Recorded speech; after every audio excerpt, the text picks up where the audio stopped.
Funbearable. That's I just want to. Sorry, I was reading the music notes for that. That's my pitch for the new Funbearable theme song. Mm-hmm. I'll veto it. I haven't, and that means like an immediate yes. I haven't heard it anywhere. It seems catchy. Mm-hmm. Yeah. What do you visualize for like if there's like a video component? I think showing us like elevate. You know what I mean? Elevating. Like in an elevator? Elevating comedy. No. Escalator? No. Stairs. Probably stairs. Okay. Like taking steps up to the future. You know what I mean? Okay. Yeah, climbing them. So it's metaphorical. Yeah. About the. Yeah, I get that. And there's a bunch of kids like running along with us. Yeah, I think because that's we're running to the stairs. right. Okay. You know, we're inspiring 'cause it's them. energy. It's they're energy. inspiring us. Yeah. I get it. Yeah. Yeah. And then I think maybe just have like a real wiry gal look concerned the whole time. Okay. Does that make sense? Yeah. I like that. I think that's good. Yeah. I'm in. Olive oil. Yeah.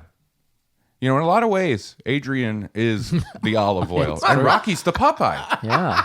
Oh my God. Do you say Popeye or Popeye? I did say Popeye just then, yeah. What are you saying? That's fun. That's very middle of the country kind of. Popeye. Oh, Popeye. Popcorn. You know, popcorn. Oh, I had some popcorn, went and saw You know, Popeye. instead of spinach, Rocky drinks the raw eggs. That's right. Oh. Rocky's just Popeye. Rocky's Popeye. Rocky is Popeye. Popeye Rocky is is Rocky. Popeye in Rocky Popeye. Rockeye. Pop Rock. Pop Rocks. Pop Rocks. This movie will make your head explode. There's a full-on open mouth kiss between Olive Oil and Adrian, and no one wants it. Not even Adrian. Not even them. Yeah. Oh, two bird-boned women just pecking at each other. Yikes. Yikes. It looks like two seagulls fighting over an onion ring. Hello. And that onion ring is Popeye. That's his butthole. And welcome to another episode of Funbearable. I am Brad Rohr. I am Ray. It also has a pipe in it. Harrington. And I'm Chuck Popeye. I love Popeye. I don't know why. That made me so happy you said that. Yeah. That was we had a fun realization there. So Ray, something happened to me and Chuck. something happened. Did you guys do something, or No. did something happen Something to happened you? to us. We were This is what a hard This pivot. is rough. This is a rough one. we were walking from Chuck's Hi, house. everybody, by the way. Well, I got it. We set this up a little bit further back, I think. Sure. The year was 1902.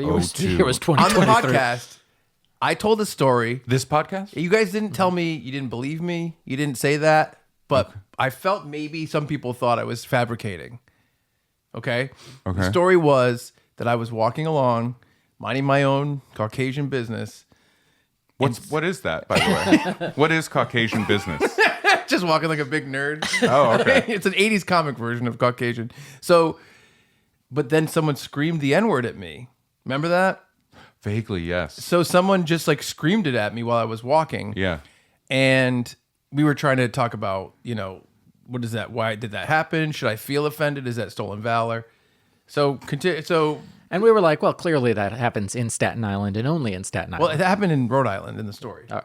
So Only island-based living for About 40 feet from where we were So standing. Chuck and I are walking from his house. We're going to walk across down the street.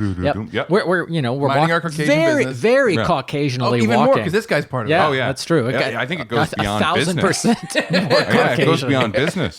And Translucent business, some would say. somebody drove past, and it was just the N-word stretched out as they drove past. They Like, did it to me again. hey, dude, like a Doppler Yeah. shift and everything. They got me again. Wow. And I don't know if they were aiming at me or at Chuck, but it was there. It was both of us, and immediately we're like, stolen valor. Yeah. I'm like, how did this happen again? Who is doing it? Wow. Is it someone that knows Chuck? And what vibes are you guys putting out there? Caucasian vibes. Look at us. I thought so. Well, maybe they thought that was like okay with you guys saying it, using it. Oh, like we all get to say it. No. Like the Yeah, two that's of you with so much business of Caucasia. Right, that's what I mean. He's saying like, oh, we all get to say this word because we're bad and we're racist. Right, exactly. Yeah. Like he assumed Right, we would enjoy these that. guys get it. Right? Yeah. Like that kind of thing. Okay, Yeah. Like if he was like Funyuns and we're like Yeah. Funyuns. Like if it was a that. comedy show, like if it was a stand-up comedy show, Yeah. he yells that into the microphone and then points at the two of you sitting together, and he's like, "These guys get it, right? Yeah, like, that's you know what what it I'm was. talking about." Yeah. And I don't think you do. No. You know what's weird? I'm wondering now, was that God fulfilling Brad's Christmas wish? Because on the podcast where I told you that this happened and you mentioned the N-word cake, Yeah. you were sad that no one's ever called you the N-word. That's true. Oh God, how did this turn into a happy ending? What kind of relationship What you does got that with mean? God? What's the moral of this fable? And also, don't use this power for this way. It's weird because Like, you know- I'm like, Chuck, it's clearly someone that knows you. And Chuck's like, I don't know anyone who would use that word. I don't Yeah. think I do. And it's so weird. It is really weird. Yeah. It was weird, and I will Yeah. say, just because maybe I didn't specify enough, where I was standing was probably 2 streets down from there on Main Street. Wow. All so right. it was I in thought- the I same Yeah. area. I thought the first time it happened, it was in Staten Island. No, it was in Rhode Well, Island. you know, Main Street. this The just Rhode Island racists. this just goes to show that if you just put your head down, focus on your own business, Caucasian business, Yep. and life will work out and give you what you've always wanted, Yeah. and that's what you I guess so. receive. You know, and then we got tacos. Welcome to the club. Yeah, we've all been. I don't like the club. I don't like that I said We've all club. been- I'd like to. I don't like anything with a cl at the We've all beginning of been- it there. Oh, the club is spelled differently. By the way, We've all been erroneously racially profiled. I don't know. I wouldn't go so far as I'm- to call it racial profiling because it's not like Racially, Like it's not like a police officer said, "Hey, N-word, come over here." You know what I mean? That's a little different. Yeah, racially targeted. No, I don't think targeted either. Racially, I think take racial out of it maybe, Oh, okay. because clearly it was erroneous, right? It was erroneous. which is also weird because it implies I don't like the angle of this at all. I just realized because it All of it. implies that somehow it would be less confusing. I mean, it kind of would be Yeah. less confusing were you not Caucasian, Yeah. right? Well, yeah, of course. Yeah. Well, I mean, if you're gonna let's say that paper towels is a racial slur for something. Of course, it's more appropriate if the person is that thing. Sure. Yeah. So No, I yeah, get it. but it's It was bizarre, and Chuck immediately was like, "I can't wait to tell Ray on the podcast." well, I was like, I told you. He was giddy. He was I like, told yes. you. he was. He was Yeah. like, Told "This you that proves this- you thought I was lying." I'm like, "I never thought you were lying." I know. I keep saying Wait a everyone thought I was minute. lying. Wait a minute. Are you sure? Were you around Chuck earlier in the day? Is it possible that he put out a Craigslist ad of like, I'll be at 1:05 p.m. I will be walking down this street. Yeah. It's your cousin Marvin Berry. I would like someone to shout this. It's weird. I got to Chuck's. We were gonna go get some tacos, and he's like, "Hey, I've been working on this special like Foley project all day to do sound effects of like car driving or whatever."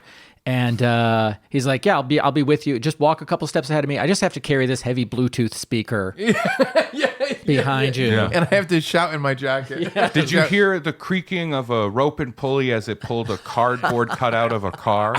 It's just stage-hands. That's great. No, very, very strange. Yeah, that is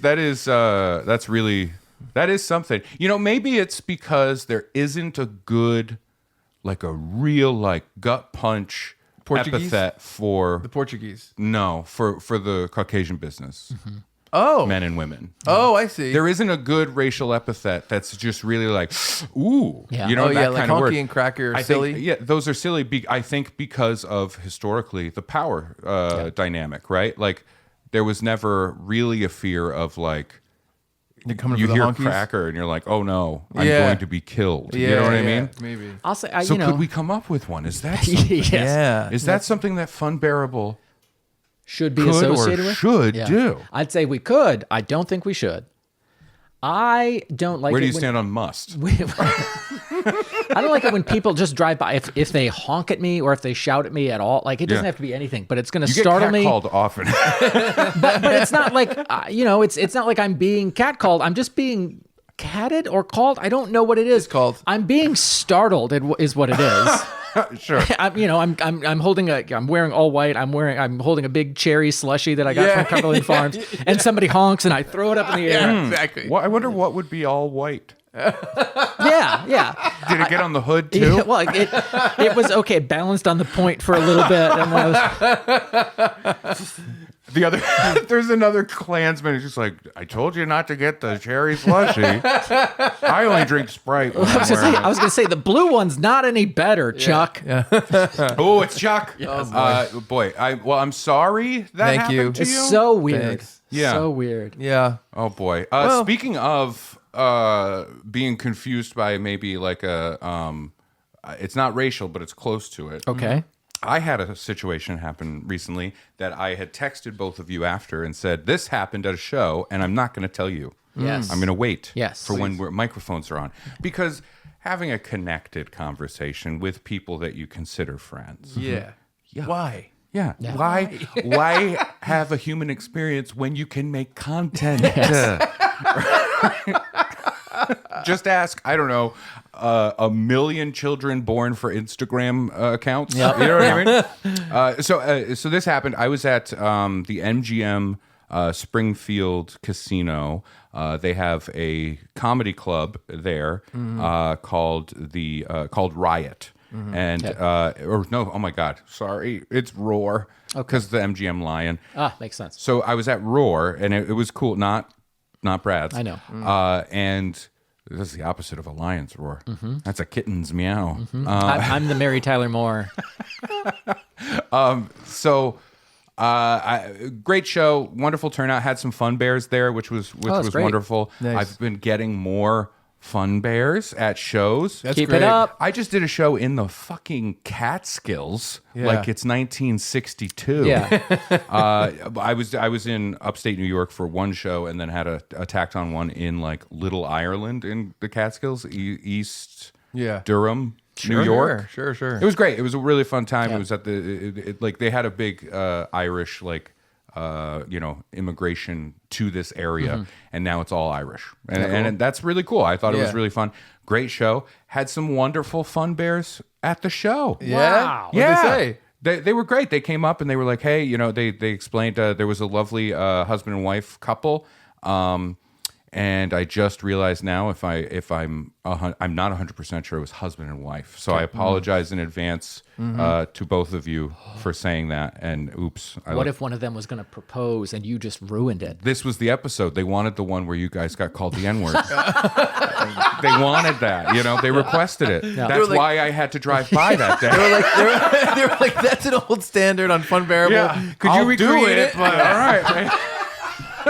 So You know what? That's why it happened the first time. They were ready for it, but I wasn't there. So it got wasted. Oh, it doesn't Yeah. count. It doesn't count.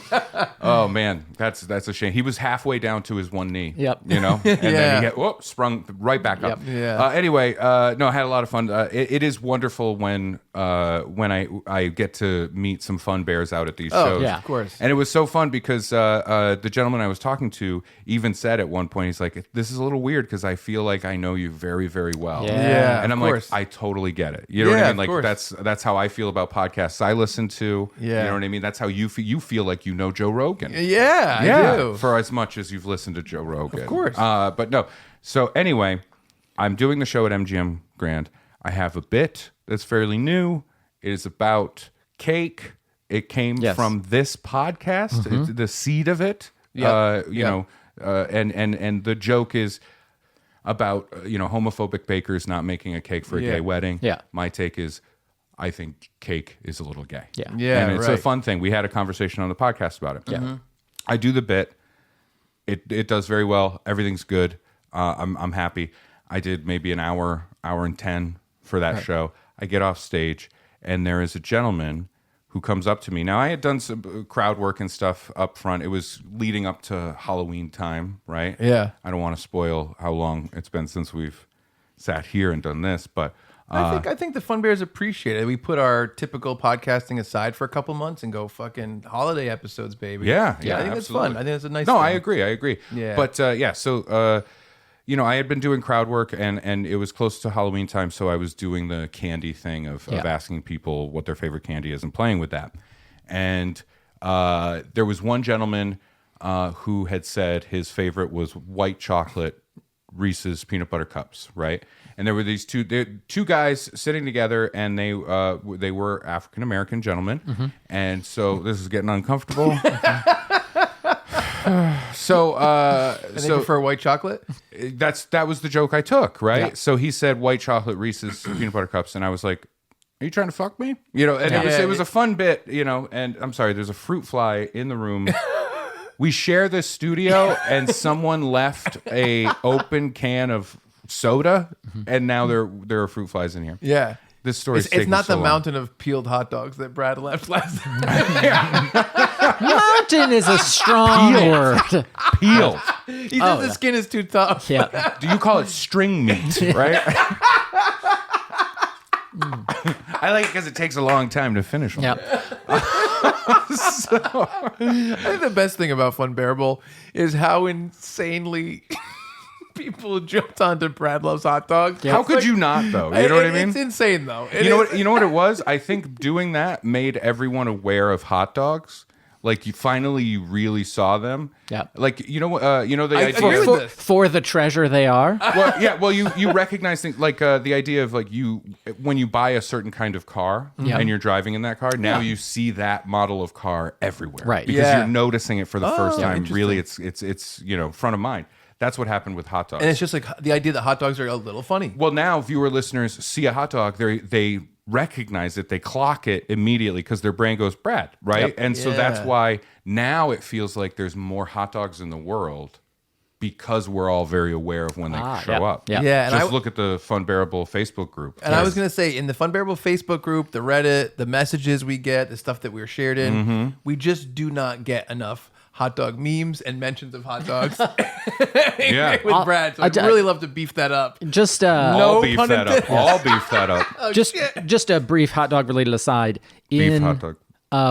In about a week and a half, I'm heading home for a holiday or two, and Groundhog's Day? I Valentine's Day. will be stopping at Boz's Hot Dogs For the first time. to say, hey, did you get any interesting postcards Oh, there back will over be the a summer? piece of paper taped up by the register. Do not serve this man. serve, yeah.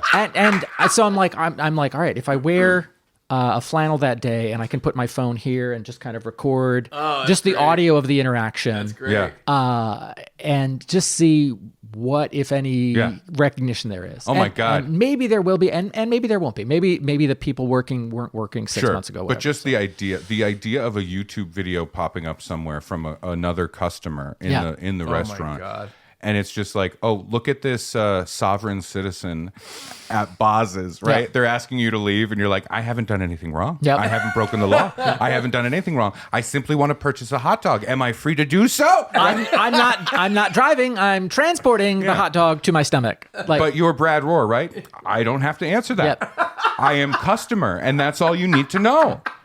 Now, give me the plainest dog you have. all right. Well, That you is want Brad. you want the Brad? Yes. It's a hot dog in a mason jar of water, closed up. It looks like a specimen. So you're at Roar. yes, thank you. Yes. So I do the show. Everything works out well, and it was fun. I get off stage. I'm in the green room. There's a big curtain, and so I'm behind there, and I'm just standing waiting. But no, I'm talking to the other comics, and one of the staff comes over and says, "There's somebody that wants to talk to you." Right? Yeah. And I go out, and I'm thinking, Fun Bear fan, whatever, doesn't matter. It's fun. Who cares? So I walk out, and it is the gentleman from earlier. Okay. And he shakes my hand. Good. Because I extended first, hey, how you doing? And he says, I just want to say that I don't appreciate what you talked about earlier. And I was like, what do you mean? He's like, about homosexuality. And I was like, oh. And I immediately thought, The cake. this is the cake bit. Yeah. The cake is gay. It was the only thing that I was like, that's the only thing that I was talking about in that realm. Yeah. And I was like, oh, I'm really sorry that you feel that way. And I'm talking to him, and in my head, I'm genuinely like, I'm doing a very good job of like handling this moment. I'm like, I take a brief moment to genuinely like pat myself on the back. I know that sounds weird to say, No, I'm with but you. I was handling it very diplomatically. Yep. I wasn't being shitty to the guy. I wasn't being defensive. I was genuinely listening because it's a newer bit. It's a hot button issue. Yep. I don't talk about that kind of thing. I want to make sure I'm not offending anyone. Right.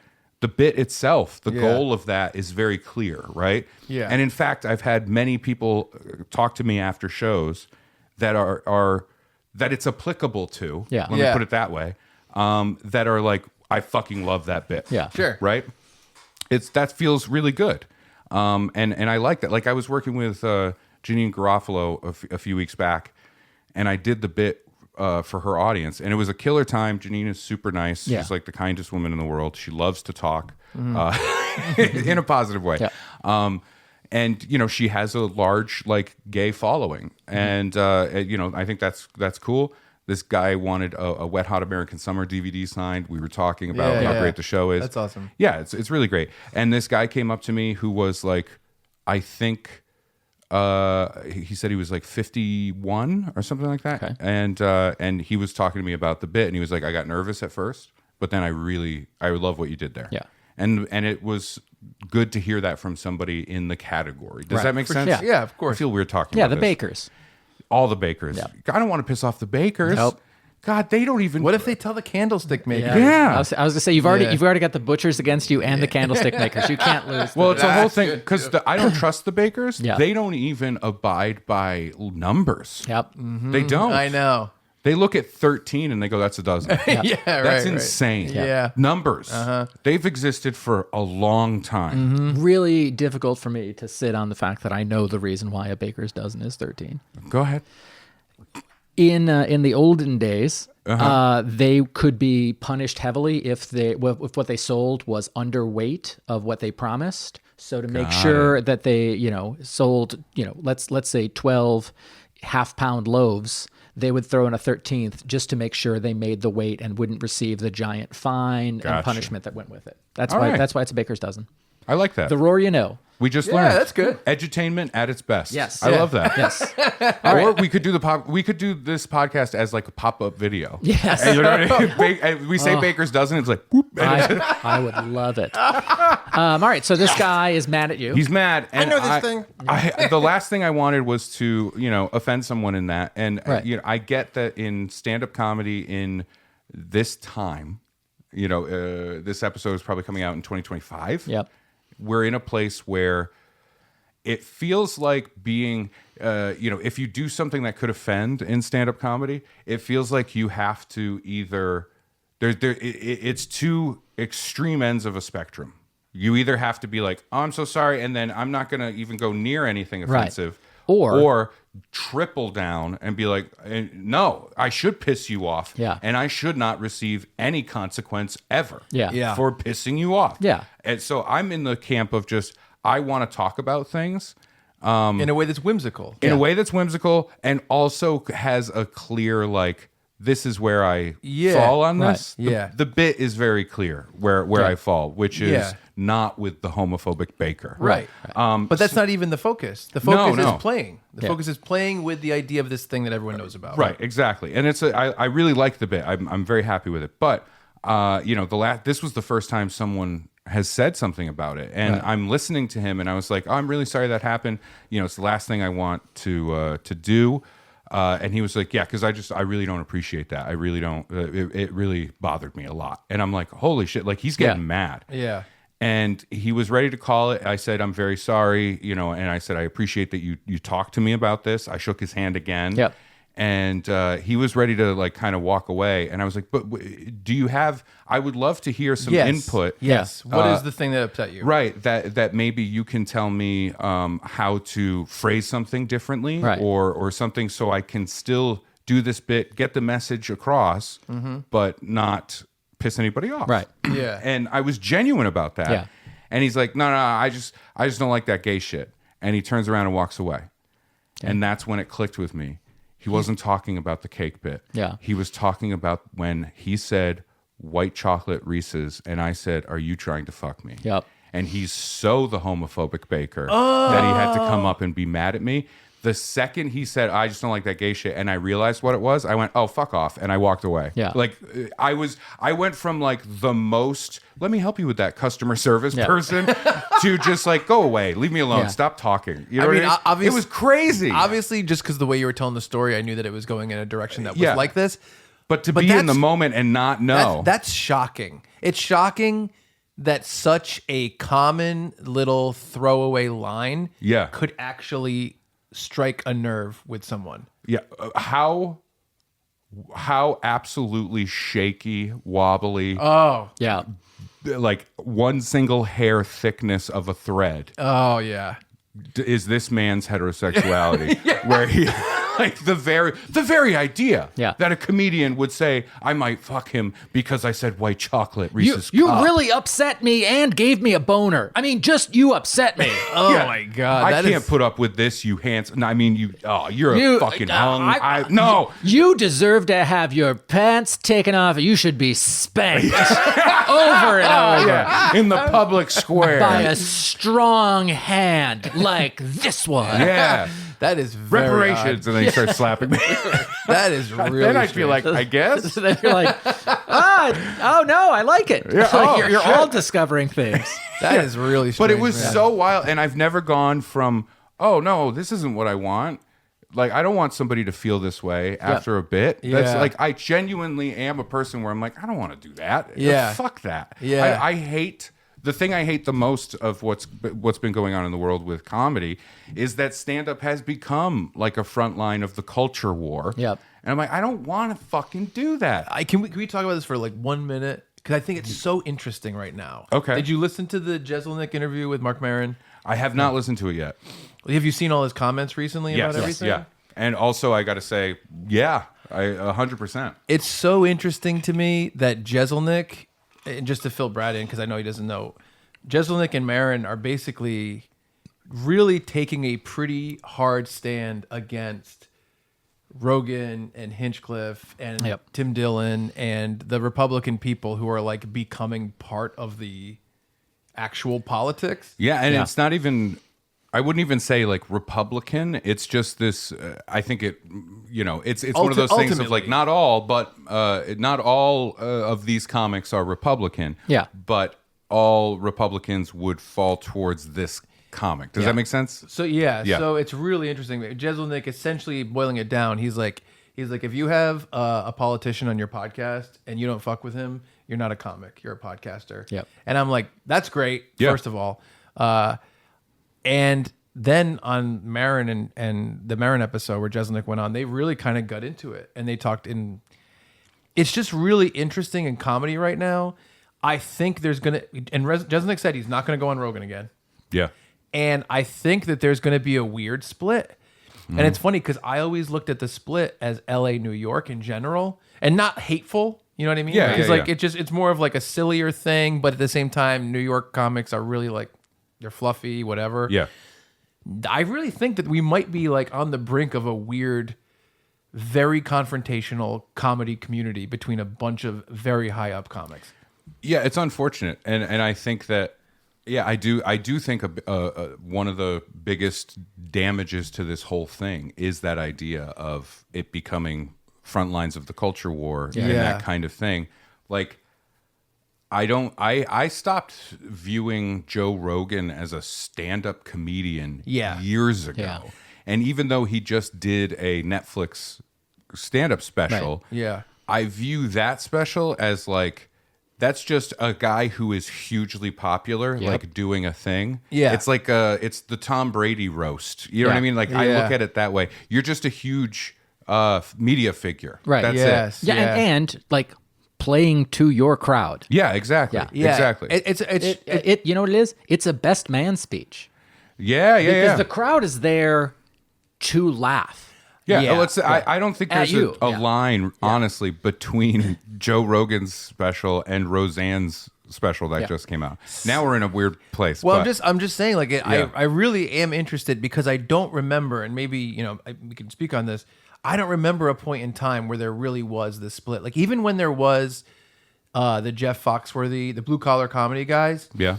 Even if some people thought that they were hacky, I never felt like there was a giant political split. No, but we're also in a place where political Self? the political lens is applied to essentially everything now. True. That's right? true, yeah. So the same way stand-up is affected by that is the same way that like film, television, music, everything is affected by it. Woke Marvel, Taylor Swift stuff. Like the that only kind of shitty stuff. part is that with stand-up, you have this ability to be a singular voice instead of like a part of an ensemble or company or whatever. And you're also part of your job is to comment on things.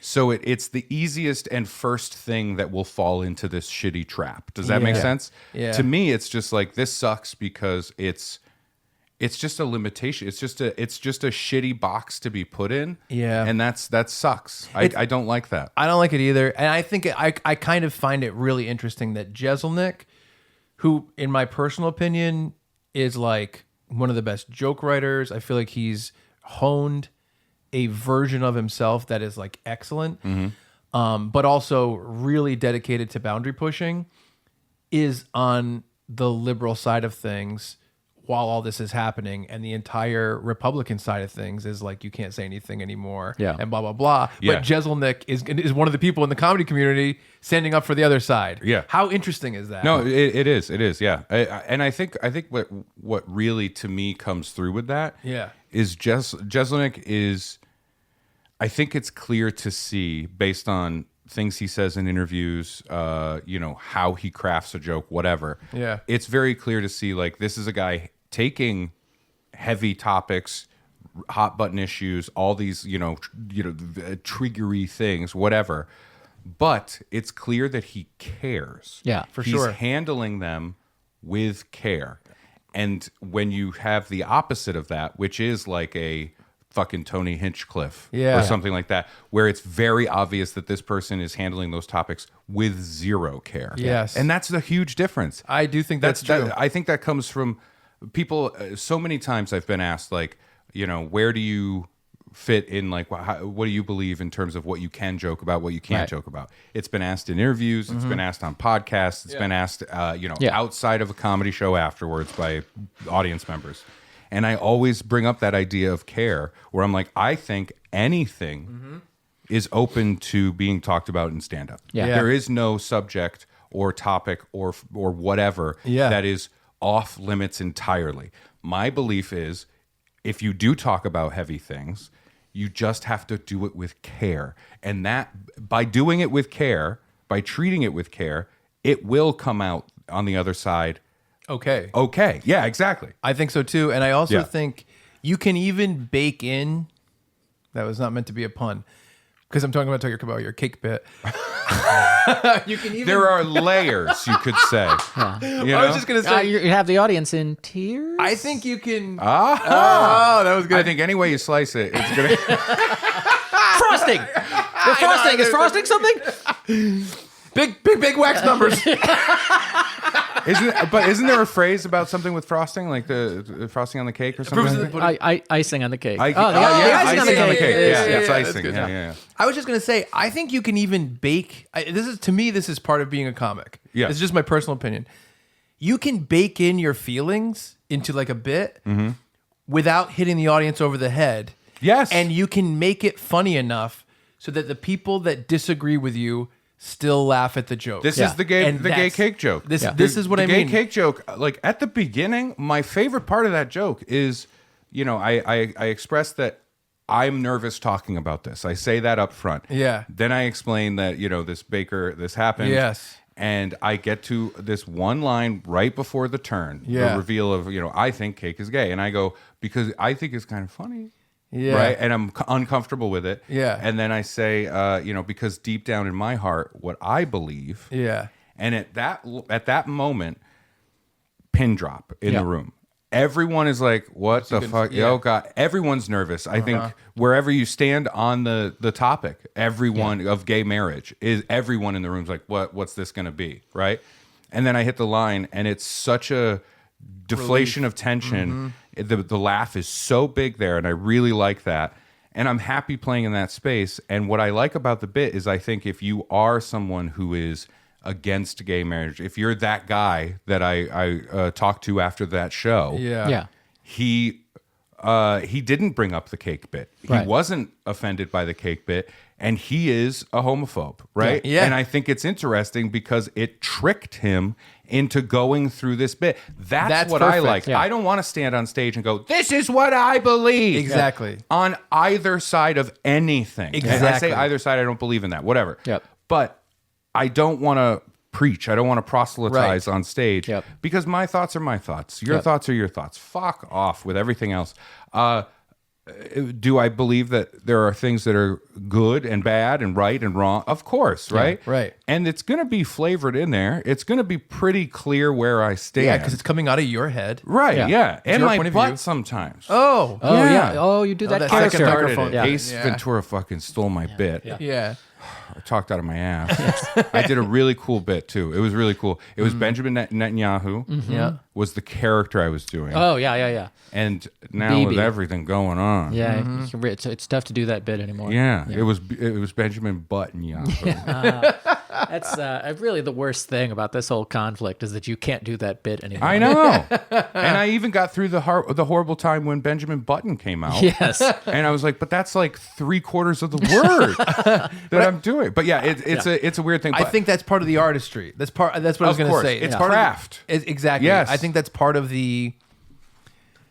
It's part of the way that you show that this is a skill and a thing that is worked on, and Yeah. what you are doing is kind of making it almost like comedy is the focus, not we're at a weird rally for whatever. I know. Yeah, I don't like that. I don't like clapter. I don't like just people Ooh, getting. I'll do that in improv shows. Yeah, oh, you seem like a total. Well, I'll do Clapter clapter too, whore, you but know? I do pussy clapter where I'm like, you guys have been such a great audience. That's called a queef. queefter. I mean, I definitely Hardly know her. I played a character who was like the people, the 10% on either end are just the worst fucking people. Like, Yeah. and I think in Chicago that gets a positive response. In Pawtucket, Rhode Island, a golf clapter.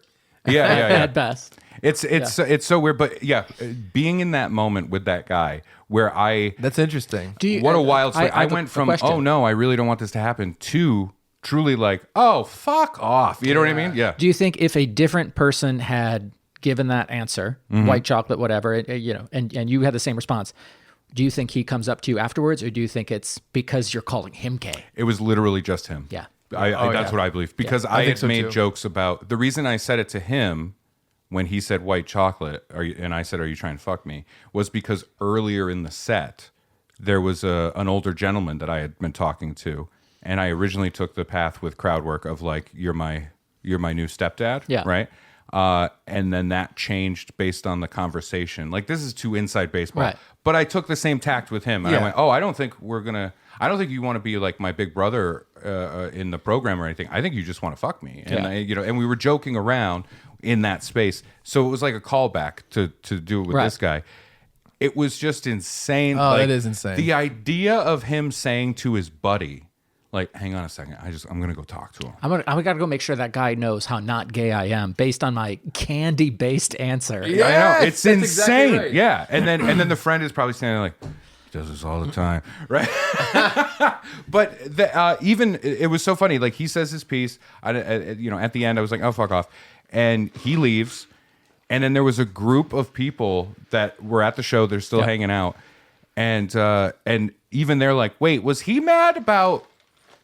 Like thinking he was gay because you said that, and I went, yeah, and they're like, what the fuck? Like they heard it and they were man. perplexed. I sympathize with the friend. Like Chuck and I went to see Def Leppard, and he waited afterwards, and he's like, "Hey, I just want you guys to know, I'm not going to pour sugar on you. That's not who I am. That's not who I am. That's disgusting. You Yeah. sing the song, don't sing the song. But if I'm here, don't sing the song." Splenda. less calories. Yeah. That's Sprinkle really funny. some Splenda on me. Yes. Hey, everybody. Sorry to stop our Funbearable shenanigans for an ad break. But So smooth. It's the smoothest transition to an ad break I've ever heard. So, if you like how smooth this transition was, you'll love how smooth Narragansett's fresh catch is. It's delicious. Oh, I tasted it. It's so good. check out Narragansett Beer, our new sponsor. We love these guys. They've been so nice to us, and we've had a lot of fun putting together this little display. Yeah. But Brad, don't you have some Narragansett facts that you're ready to spill? Thank you. In a previous promo, you mentioned the film Jaws. I did. Narragansett was featured in the iconic movie Jaws, with Captain Quint crushing a can of 1975 retro lager on the Orca. 2025 will mark the 50th anniversary of Crushing It Like Quint.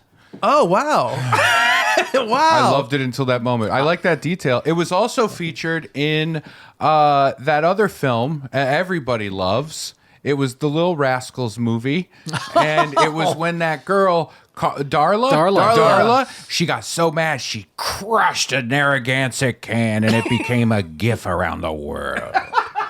And that's true.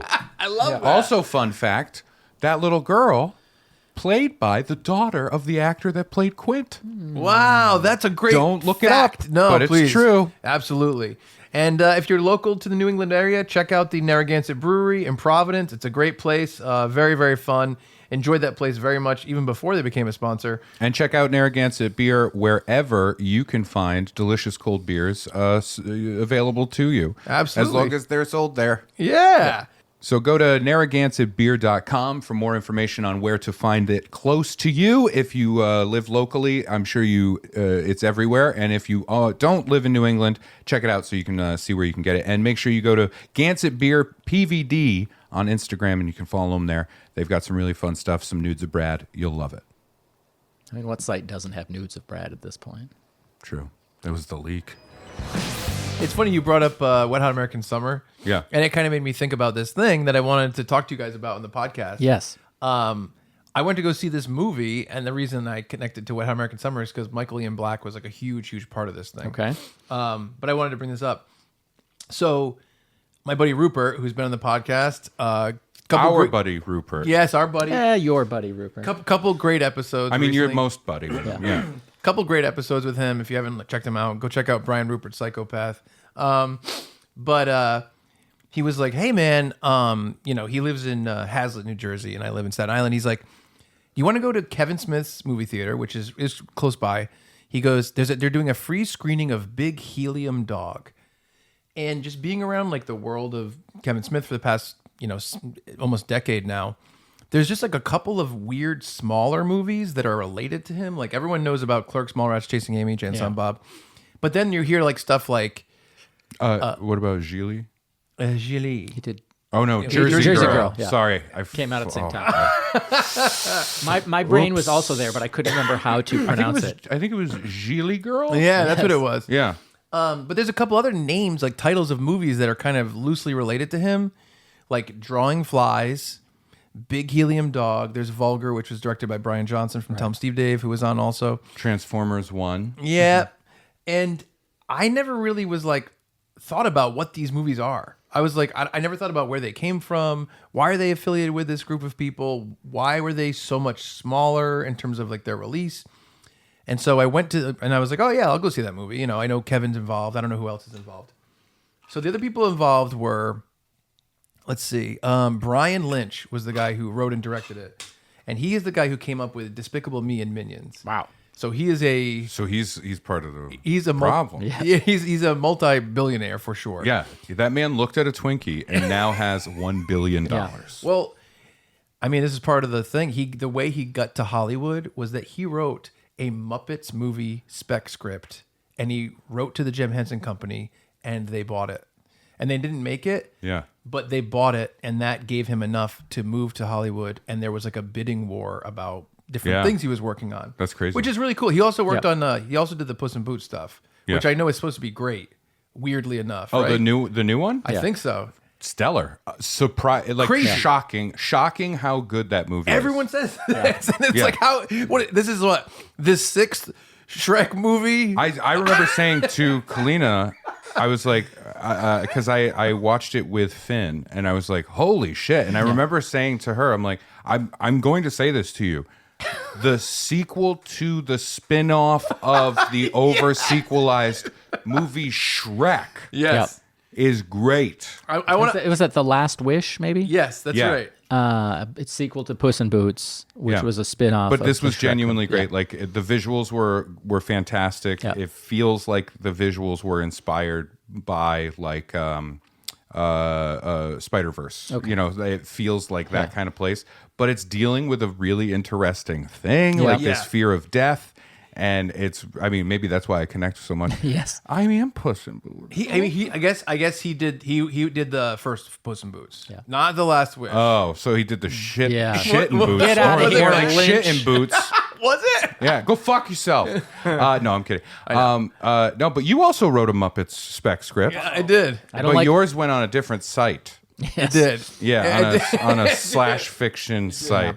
I will just say what you did creatively with their handholds was, I will say, I will give you credit, surprising. Yeah. It was disgusting. but it Because was because surprising. everyone's like, well, yeah, No we one's know ever- what Chuck's going to do with the handholds. Of course. No one- But No. something different. No one's ever used them. Let's just say you dip your toe in it. You know what I mean? But so he wrote and directed this movie. Yeah. And we watched the whole movie, and it's kind of like Fried Green Tomatoes. It's pretty much a sketch comedy movie, but they do have a story that goes throughout and links. Did you just say it was like fried green tomatoes? Kentucky Fried Movie. Oh yeah, Kentucky Fried Movie. I'm sorry. Fried green tomatoes I was like, is wildly. You said that, and I was like, record scratch in my brain. Kentucky Fried Movie. Oh, well, Isn't fried green tomatoes like drink the juice, Shelby? Is that the one? Yeah, I think so. Where she's It's, she's Kathy diabetic. Bates, maybe. Yeah. Is it that one? I think so. I've never seen Fried Green Tomatoes, but in my mind, that's the we're younger and faster, and then she hits their car and she's like, I'm older and have more insurance. But I don't know if that's right.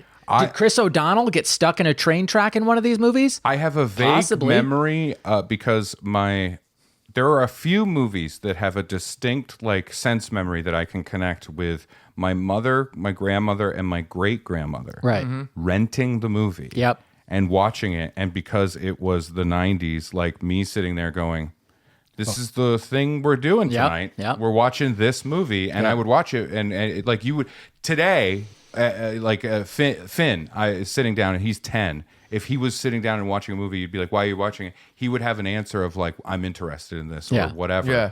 But you know what I'm saying? Does Yeah. that make Yeah, sense? yeah, I'm yeah, sorry. yeah. He's used to like picking and choosing. He's choosing it. He You were can literally stuck- go, "Oh, I don't want to watch that adult movie. I'm going to watch not adult movie. I want to be clear." movie for adults. Movie for adults, It's thank you. Chuck slash fiction Muppet. Oh no! So, It's all right, FABA for adults by adults. so it's not fried green tomatoes. It's Daddy, like, why are there so many pixels? It's like What are they Kentucky. doing with the handholds? It's like Kentucky Fried Movie in that it's a bunch of sketches. It really ain't easy being green.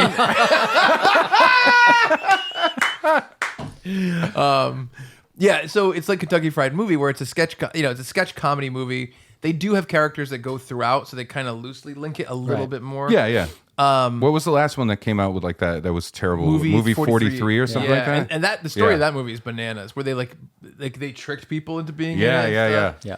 But anyway, so we watched the movie. It's really fun. It really reminds me of the old Skinner Discount videos that we would do together, Brad. Fried and I. green tomatoes. Yes. Yeah. No, the old Skinner Discount videos that we would write and star in. A lot of like, really whimsical, really wild jokes. Whatever. Bryan Johnson has like a small part in it. I don't like anything Bryan Johnson has been in or on. They have Brian Quinn's in it. That was a joke because he's been on the show. Yeah, recently. So the Quinn's in it, our buddy from Practical Jokers. Kevin Smith plays the director of the movie in it. Obviously, he's not actually the director; it's Brian Lynch. The guys from Super Troopers are in it, Okay, weird congruence there. and Michael Ian Black is like the host of the movie, Okay, and he does like a ton of stuff that is like stuff that you would see on Upright Citizens Brigade or Stella, where it's like He very wasn't in Upright Citizens Brigade. No, I know, but it's tons of stuff like Yeah, that. the Where it's State like, he was in. No. I'm not saying he was in Upright Citizens Brigade. I said it's tons of stuff like But that. you said Stella, and he was in Stella. He was in Stella. They just. What don't you understand? It's like it's the stuff. You know, the sketch with Mr. Show, which I understand he wasn't in. I'm glad you got to it because I press a. You know the sketch? There's an eject button.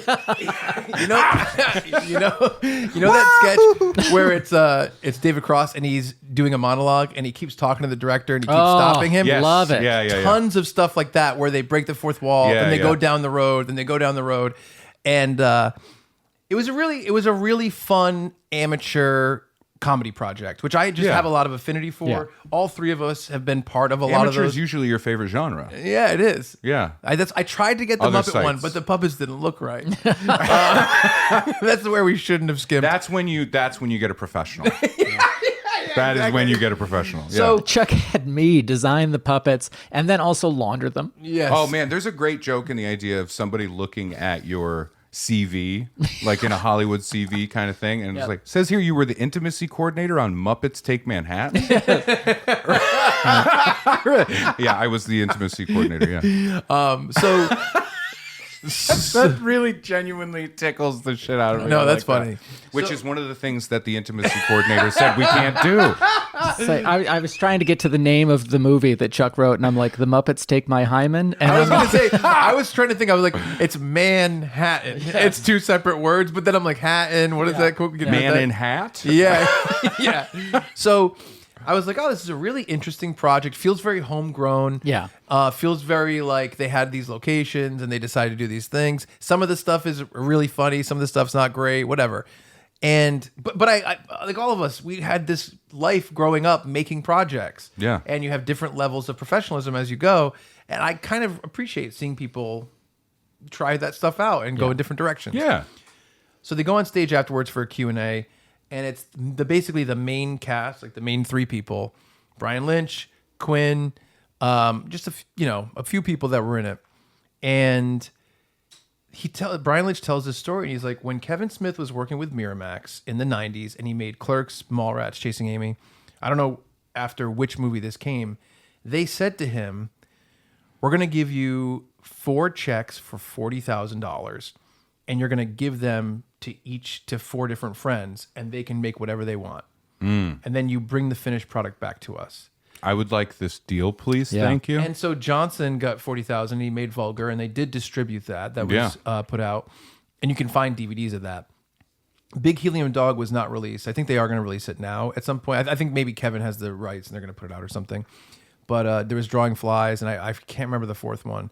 But I was like, wow, what an interesting, because obviously that can't be the only time they ever did that. No. That must be a belief that they had, that were like, we're going to take these creatives who have proved themselves a couple times with successes, and we're going to say, we trust you to make this choice, this decision with this amount of money. And me and Rupert did the inflation calculator. It's basically the equivalent of like 80 grand right now. Okay. It's I thought you said that's when you guys were measuring your penises. Yeah, we did the inflation calculator. Yeah. Yeah. My penis in 1922. Huge. Wow. Yowza. So Things a hog historically. but it's just a really interesting setup of doing that, and man, can you imagine if that was still a thing and how many more people would get their starts? Essentially what you're saying is like, imagine if it was the 90s and you had Risks? You had risks because you had like not just the box office to rely on, but home sales and rentals of VHS and DVDs. I think Matt Damon it Matt Damon talked about that idea of the security of having after box office sales of DVDs and CD VHS and stuff like that allowed you to recoup and take those risks and make those smaller budget movies. We talk so many.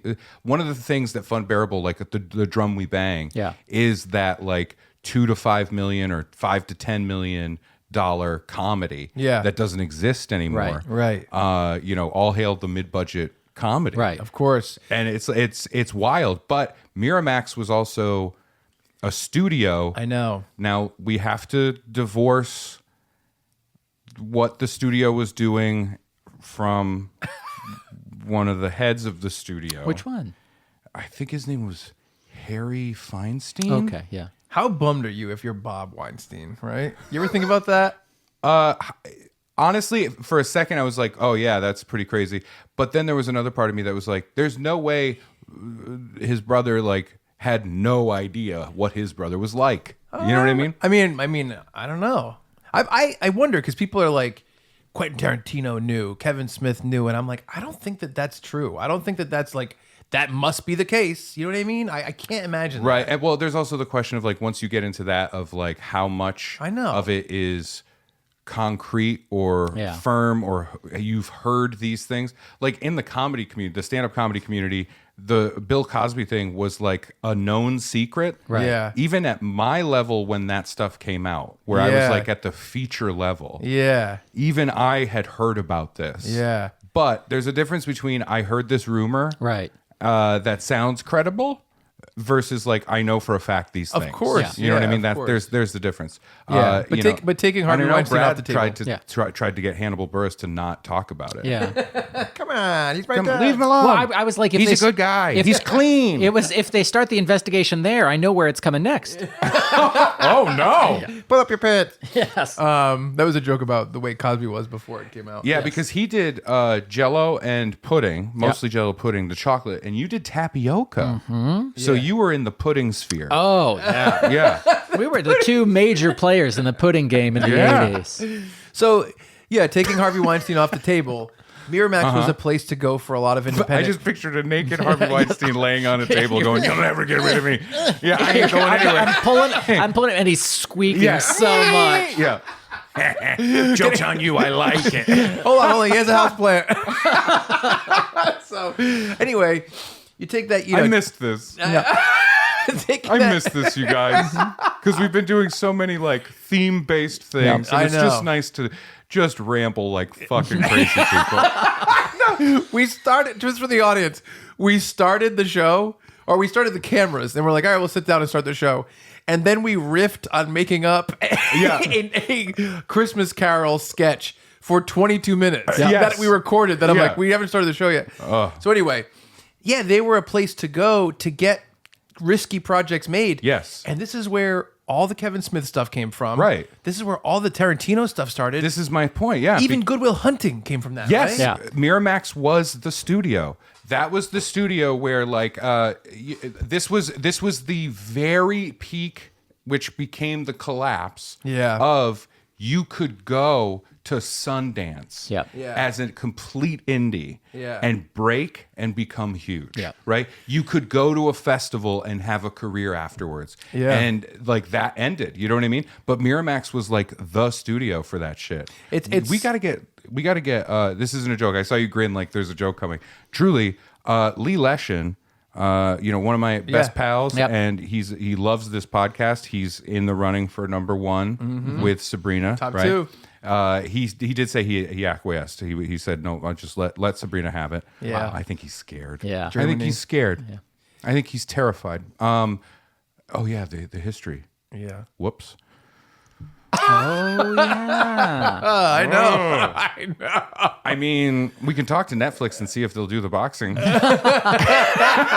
History in the making.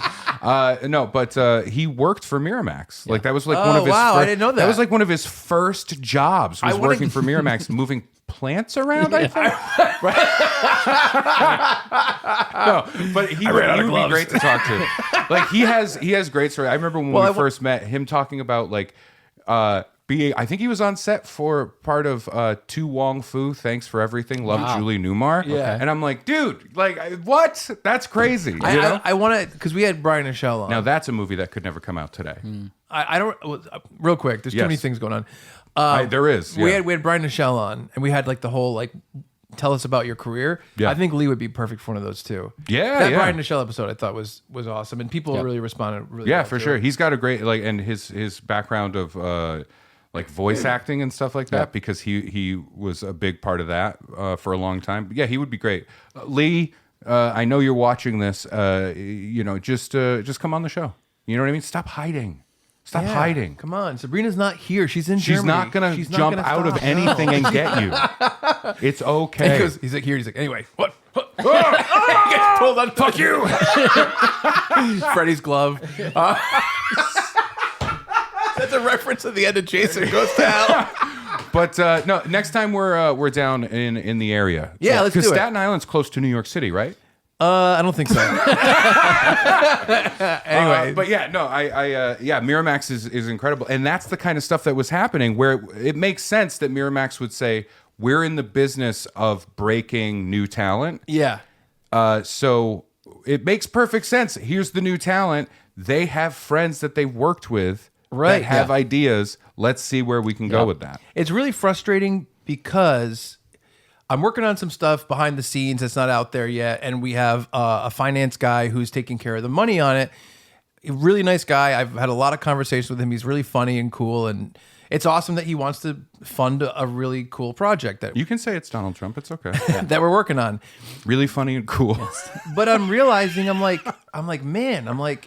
I think about the projects that we've talked about behind the scenes, the projects that we've worked on together behind the scenes. We had a big pitch last summer that we came up with something I really love. Mm-hmm. And I'm like, wow, it really just changed my opinion on like, it's so frustrating that these creative projects don't go anywhere because of money. It seems so dumb.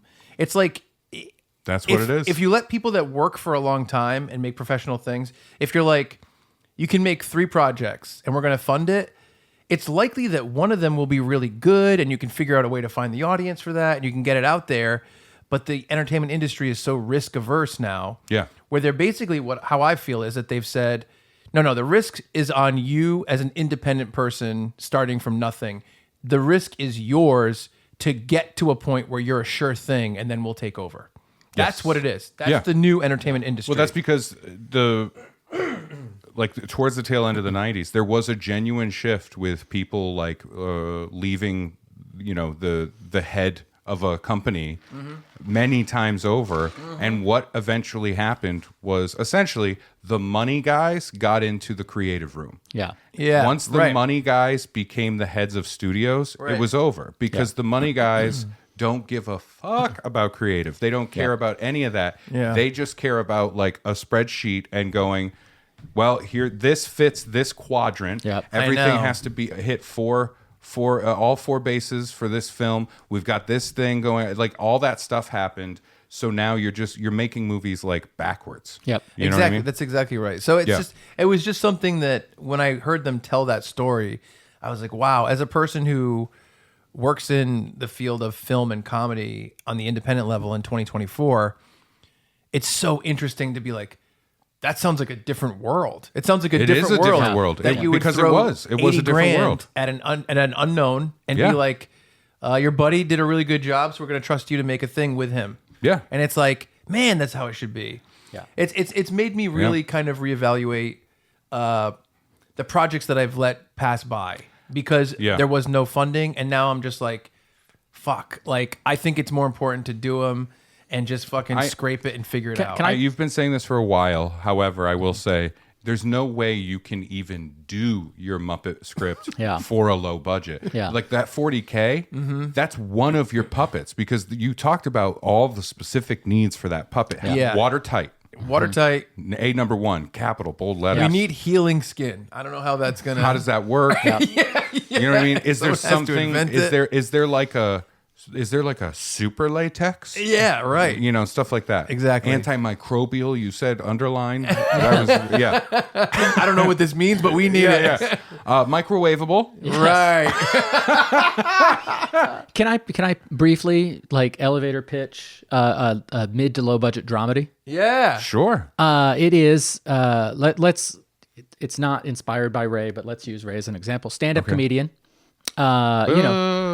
Working his way through the ranks, but keeps getting passed up for other opportunities. Maybe we see a scene where there's like a diversity workshop, and like these other comedians go on to bigger and better things. And maybe Ray's not trying super hard at his craft, and he starts to get a fictional Ray. It's fictional Ray.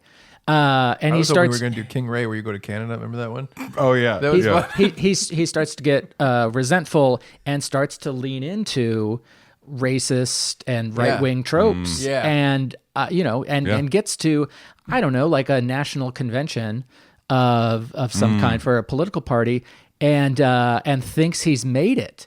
And as this is running through my brain as I'm trying not to think about Chuck's Muppet movie, I'm like, man, you could make the exact same movie and you could market it to one side as, wow, a success story. Yeah, Yeah. a And hero. market to the other side as like, This what is a how hollow- sad loser. Yeah. And yeah. it's insane because it's the same story Sure. Oh, yeah. of people working their way through it. And it's, I like the idea that all of that meat is on the bone. yeah. And honestly, Sorry, that's not a cake reference. It's a meat reference. real quick, this actually ties into exactly the Jeselnik thing, because he was like, Yeah. I think that a lot of comics are, it's like it's so easy to find an audience when you say blank, blank, blank. Yeah, yeah. And like that's a thing. So that's really interesting. No, it's too true. Yeah, we've talked about that a little bit on mic, a lot off mic. Of, because I'm a stand-up comic, there are certain things that are available to me, Yeah. right? Like being on a show or doing a thing, whatever, and people have talked about getting in front of, like, when I worked with Janine Garofalo. Yep. Her audience, I love it. I love her audience. Yep. They like me a lot, and it fits. It's nice. As a comic, you love to work with certain bigger names because that audience is there. Whenever I work with my buddy Kevin McDonald, that's always a fun audience. You know what I mean? Kyle Kinane, same thing. Yep. That audience, it's like, if you like this, you're gonna like this. Does that make sense? Yeah, sure. I don't want to do well in front of some of these people's audience. Yeah. I don't want that. Yeah. It's yucky. Yep. You know what I mean? It's a yucky yuck. If Twilight Zone was still happening, there would absolutely be an episode where this person has, embraces that and Yeah. gets a huge following and then becomes a thing. And they're like, oh no. Yeah, it's a comedy version of Mother Night. I didn't mean for this to happen. You Yeah, know what I mean? yeah, And yeah. they've become essentially like that figure, that Yeah. figurehead of a movement. That's great. The idea of, I don't want to use it because it's just hyperbole at this point. Right. But as an example, like Yeah. Hitler, you know what I mean? Yeah. Like, I'm not trying to equate anybody Right, to yeah. that, but the idea of becoming such a magnetic figure Yeah. for a lot of people. Yep. That idea of that person being like, I didn't mean it. I didn't mean to Yep. get to this point is it's a terrifying thing, but I think it is happening. Yeah. Yeah. This is very serious. Positive switch here. All right.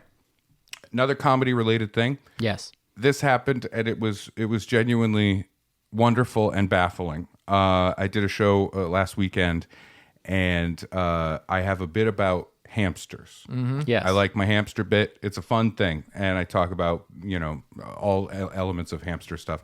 And in one part, I'm talking about adults owning hamsters, and that's weird. Yes.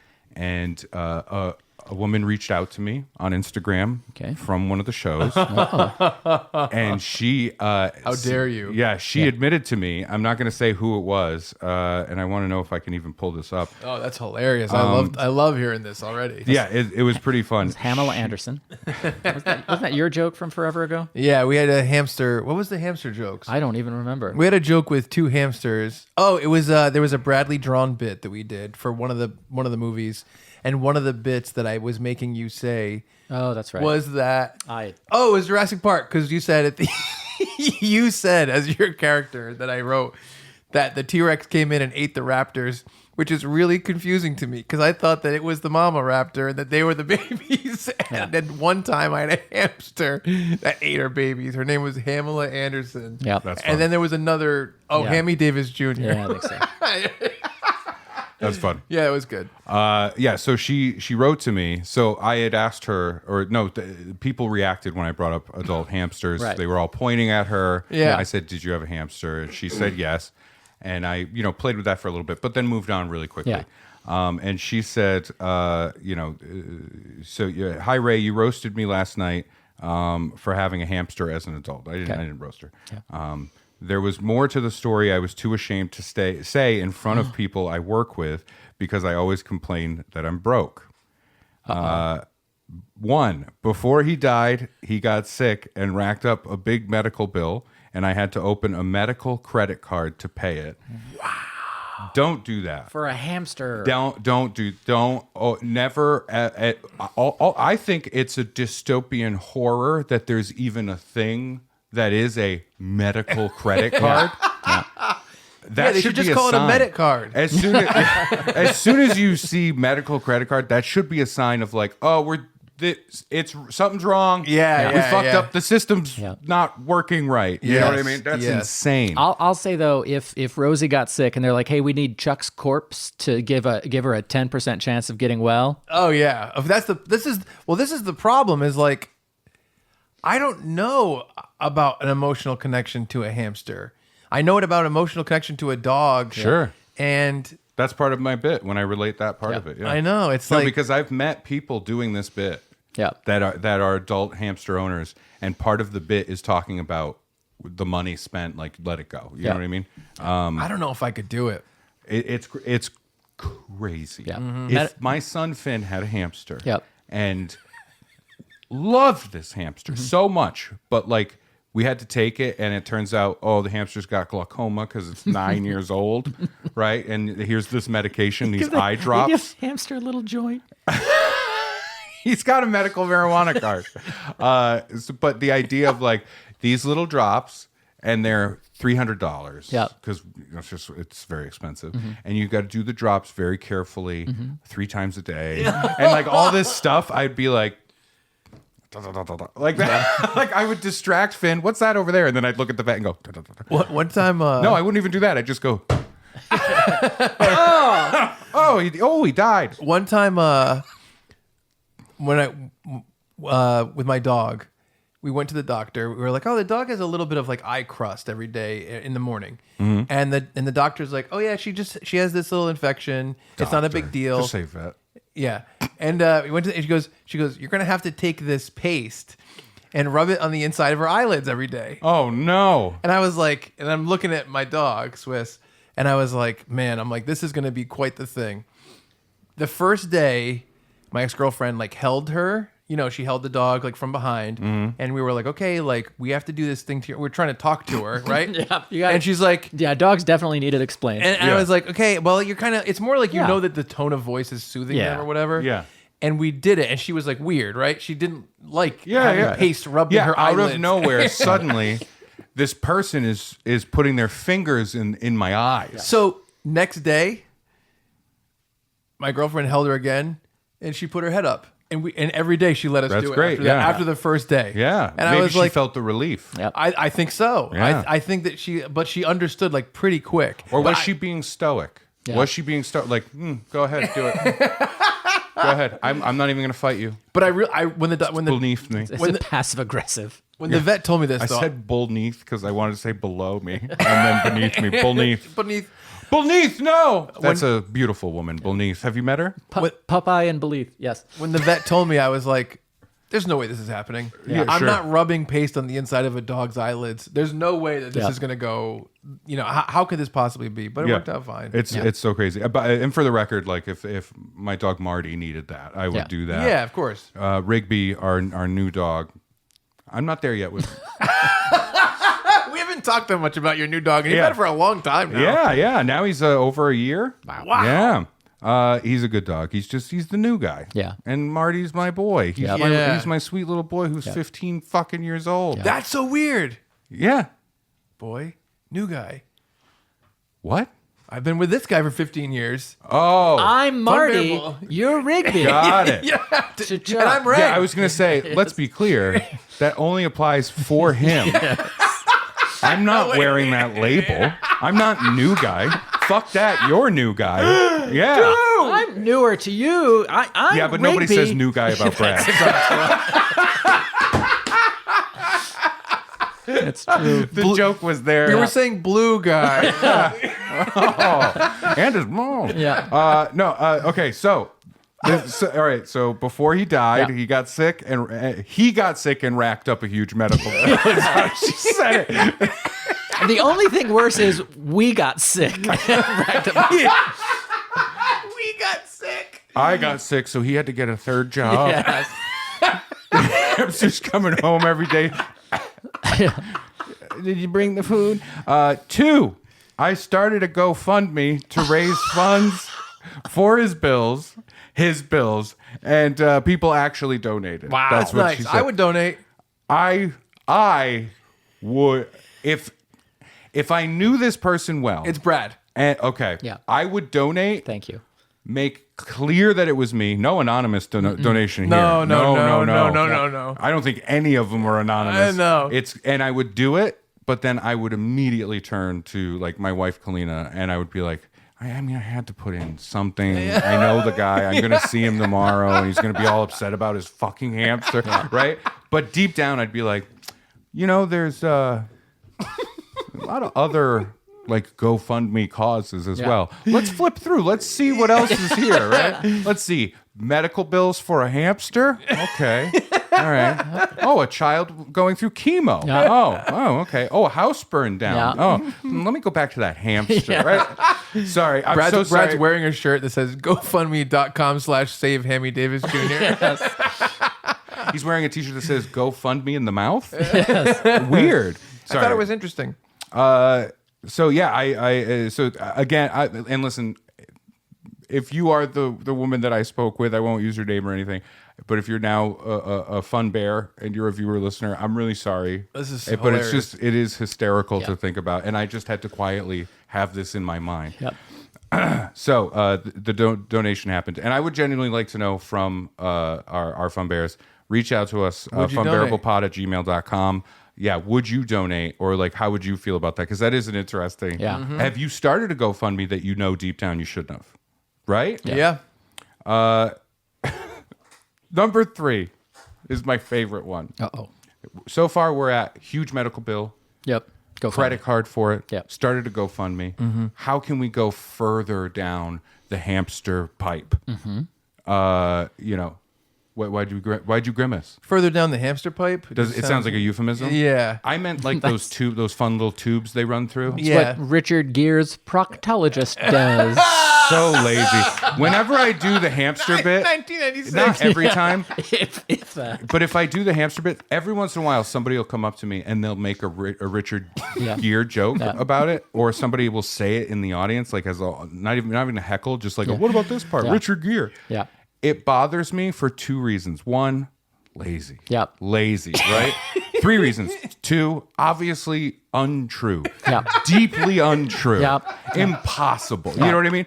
3, not a hamster. This Yeah, is the there's a part that gerbil. really bothers Yeah. me. It was a gerbil in the story, not a hamster. Well, and it's so not timely. Like Right. nothing about it is good. None. I hope, all I can hope is that Richard Gere hates that joke and it strikes a nerve when anyone brings And it he up. has to, but he has to play it off like, I'd love that. I was in Pretty Woman. I love I was it. in a Few Good Men. Primal Fear. No. Primal Fear is my favorite. Officer and a Gentleman. Primal Fear is my favorite Richard Gere. Yeah, he's in that. Yeah. He was Right. that was Edward Norton's first role, Yeah. and he's fucking awesome. No, that is a great movie. Okay, so the third thing. How we get further down this hamster hole. That didn't work either. I went like rabbit hole. Nobody ever goes, oh, you're fucking the rabbit. right. But you say hamster hole and everybody's got a problem. Number 3, my boyfriend. By the way, this episode's so all over the place. Oh yeah. And you know what? I like it that too. way. It's been a while Me since too. we've got to make these goofs. Yeah, Yeah. these are all scattershot. I love it. The Yeah. ricochets, they're pinging off the wall. My boyfriend had a tattoo gun off Amazon. Already, like, so many flags have whipped up. Red flags. Please tattoo this fucking hamster. No, no. Oh, that's what I was hoping. And when we first started dating, I wanted to be all cool and chill and let him practice on me. Oh no. That's a bad idea as well. Yep. These fucking fruit flies. I feel like we have a body somewhere in this building.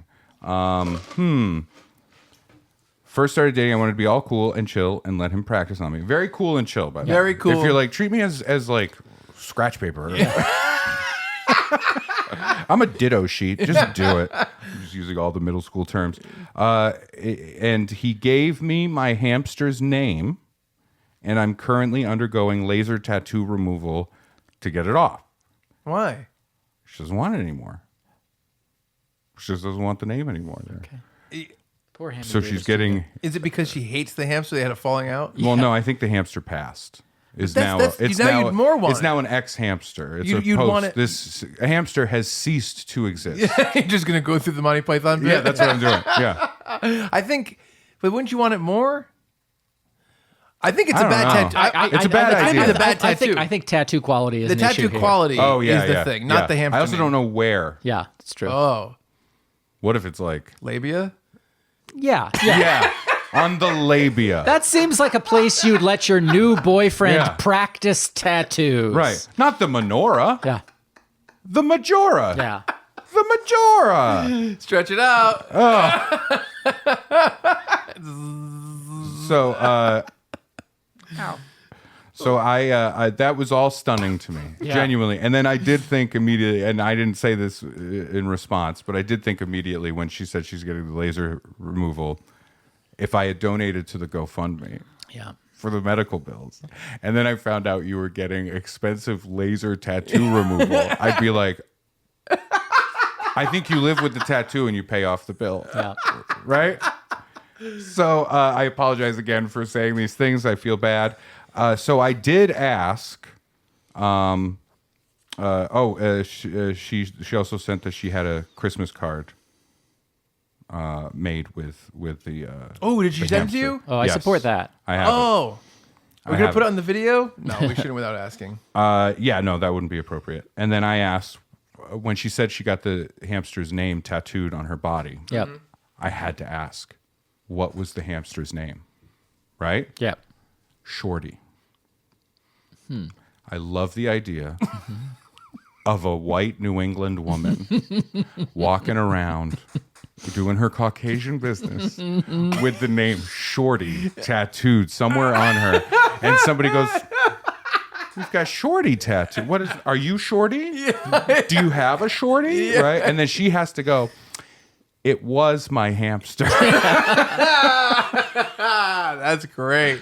It's amazing. Yeah. So that was a wonderful interaction that I had after a show that genuinely was a ride. You know what I mean? Yeah. So I really do appreciate it. I love that kind of stuff. Like by the way, the judgment that is coming from me with that kind of thing is only coming from a place of like, the comedy of the good intentions. Yeah. Right. Yeah. Like the path to hell is paved with good intentions. It's that kind. The path to medical bankruptcy is paved with good intentions. You know what I mean? I get it fully, entirely. There's been moments I like Marty, my dog, is so a part of my life. Yes.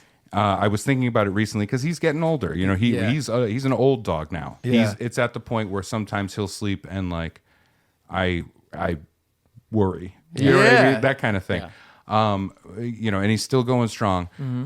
I love that dog so much. He has been my dog for all of my adult life. Yeah. Really. You know what I mean? Got it with my wife before we were married. Got him when we, you know, right before or just after we got married.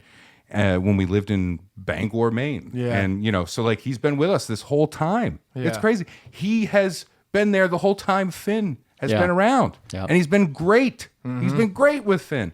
So I have thought sometimes people will get a tattoo Yeah. of a paw. Doesn't that, you know what I mean? Yeah. The paw print. That's nice. I have briefly thought about doing that, but I ultimately decided against it. Well, Chuck will get a tattoo gun from Amazon Yeah. Oh, yeah. and anywhere on your body. Yeah. Yeah. Wait a minute, that's not a paw. Yeah, it's a paw. You can walk on it. But yeah, it's that was a great story. Thank you for sharing. Yeah, that's good it is a shared kind of like, oh my God. Yeah, of course. You know, Yeah. I get it. No. I could see a version of getting to a place where my emotions are involved with Marty. Yeah. Where I look back and go, shouldn't have spent that on that thing. You know what I mean? Yeah. But that's what happens. Right. There's a whole industry based on let's manipulate your emotions in this trying time. It's gonna work. yeah. That's Yeah, I how think funeral so. homes make money too. Yeah, I know. Yeah. No, I don't know. Yowza. it's fun stuff. Folks out there, thank you so much for hanging out with us for this scattershot all over the place episode. We really and truly do appreciate it. If you want to write in about anything we talked about or anything you want to hear us talk about, send us an email, funbearablepod@gmail.com, or through socials @funbearablepod. Always happy to hear from you.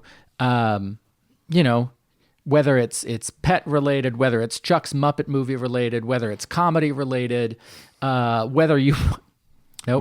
Whether you've been called the N-word from a speeding car. I was gonna do that, and I'm like, I don't want that. Yeah. Do you have a labia tattoo? Ooh. Write in. Send a picture Or to a tattoo Brad of a labia. Rohr at Yeah. tattoo of a labia. Yes. Always What happy. is it?